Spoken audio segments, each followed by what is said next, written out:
Olá pessoal, Edu Tagliaro aqui com vocês. Então pessoal, 2021 acabou e para muita gente fica um gosto de finalmente. De fato, 2021 foi um ano bem agitado em diversos aspectos para muita gente e para os amantes de PC não foi nada diferente. A realidade é que ocorreram decepções, presepadas e muito choro por parte do público. Mas antes de começar a jorrar as lágrimas aqui no vídeo, deixa já o like aqui e te inscreve no canal e claro, aciona o sininho das notificações para não perder as novidades. Quem vem ocupar o quinto lugar é a 11ª geração da Intel. Pois bem, em 2021 tivemos o lançamento da 11ª geração em março, que nada mais foi que um refresh da 10ª geração. A verdade é que era um projeto originalmente para ter sido feito em 10 nanômetros, mas os problemas que a Intel teve com as suas fundições obrigou a Intel a adaptar para os tradicionais 14 nanômetros. Mas o que aconteceu? Isso resultou em consequências, pois tivemos um pequeno ganho de desempenho a um custo de um aumento considerável de consumo e, claro, mais dissipação de calor. Por sinal, esse alto consumo dos processadores de 11ª geração trouxe à tona uma questão que placas-mães básicas e até mesmo intermediárias estavam tendo problemas para manter a performance dos i5 11400. Sim pessoal, muitas placas H510 e B560 não conseguem manter o desempenho do i5 de entrada, pois os seus VRMs não dão conta de manter o Turbo Boost.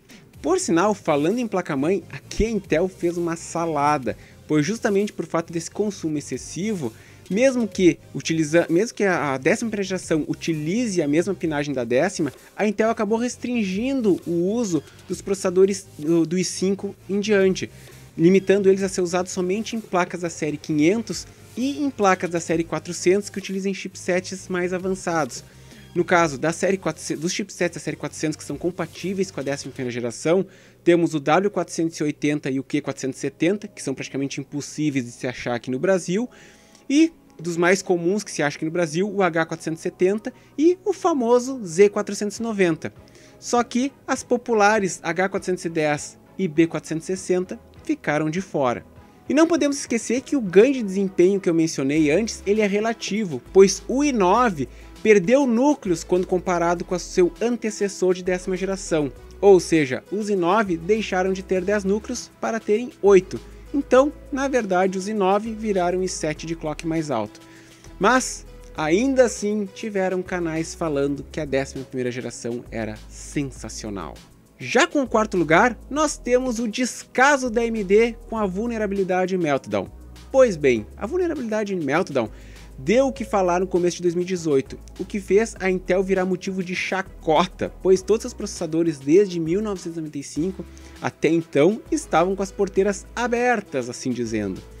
A Intel então ela trouxe correções para toda a família Core a partir da 2ª geração, e junto com as correções vieram as perdas de desempenho, o que aumentou mais ainda a chacota para cima da Intel.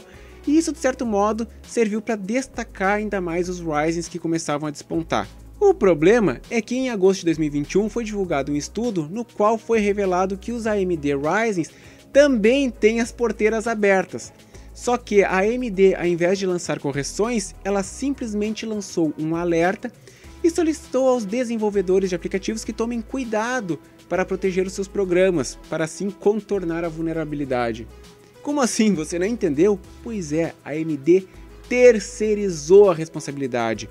E quem garante que o desenvolvedor vai se preocupar com isso? E eu vou falar uma coisa, a verba de marketing deve estar grande, pois os grandes canais não mencionaram nada sobre esse assunto. Agora, em terceiro lugar, nós temos o jogo New World da Amazon Studios. Na verdade, não vou nem entrar no mérito do jogo em si, se ele é bom, se ele é ruim, enfim, mas sim um fato que ele trouxe ainda no seu beta. O jogo se transformou em um matador de GPUs, sim, um assassino de placas de vídeo, em especial de modelos high-end, não importando a geração da placa. Melhor explicando esse detalhe. Se pegar, por exemplo, uma RX 590, hoje, embora ela não seja uma placa high-end, ela foi há alguns anos atrás, e dentro da linha 500, ela é a placa top. Mas resumindo, placas topo de linha, não importando a geração, costumam ter um consumo mais alto, dissipam mais calor e por aí vai. E eis que muitas placas, dessas placas no caso, foram vítimas do jogo porque ele não vinha com um limitador de quadros nos menus e fazia as placas irem além dos seus limites. Claro, tiveram casos de placas mais simples que tiveram problemas também, mas proporcionalmente esses casos foram menores quando comparadas com as placas consideradas top. De qualquer modo, esse jogo expôs duas coisas. A primeira é que a falta de otimização e o quanto os estúdios e desenvolvedores acabam relaxando e colocando a conta no hardware ao melhor estilo. As CPUs estão mais fortes, as placas de vídeo estão mais fortes, então não se precisa otimizar. Pois é, essa é uma questão que acabou sendo exposta. E a segunda questão, que a meu ver é a mais grave, é o quanto as placas de vídeo são frágeis e mal construídas pelo que elas custam. E mesmo se culpe o jogo, o programa da GPU, no caso, enfim, o programa que é gravado na sua VBIOS, ou até mesmo circuitos, eles têm que ter capacidade de proteger o dispositivo. Então a verdade é que, literalmente, pagamos caro por pouca qualidade ou por um produto mal acabado. Em segundo lugar, temos o caso AFOX.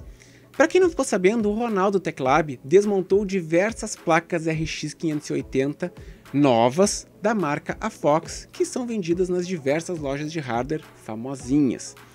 E eis que deparou-se com um chip inferior e ainda por cima usado, bem usado. Claramente eram chips gráficos que estavam sendo utilizados em placas que eram usadas para minerar. Sim, resumo, você compra um produto novo, caro, e leva um refúgio com especificação diferente e mais usado que corrimão de escadaria de metrô.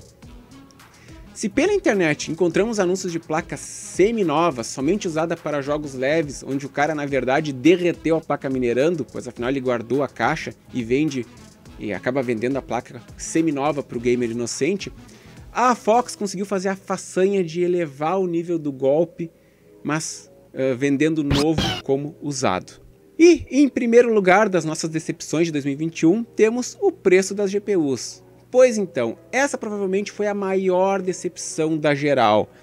Depois de novembro de 2020, onde se achava RTX 2070 por R$ 2.600, os preços das GPUs começaram a subir.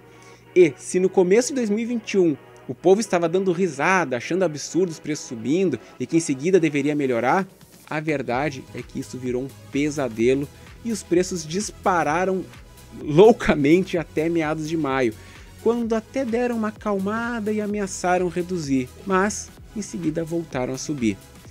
A verdade é que se pensava que depois de julho os preços das GPUs voltariam ao normal, mas a verdade é que até subiram um pouco novamente. Resumindo, quem queria placa de vídeo para 2021 literalmente pagou caro. Não que isso signifique que quem deixou para 2022 vai pagar barato.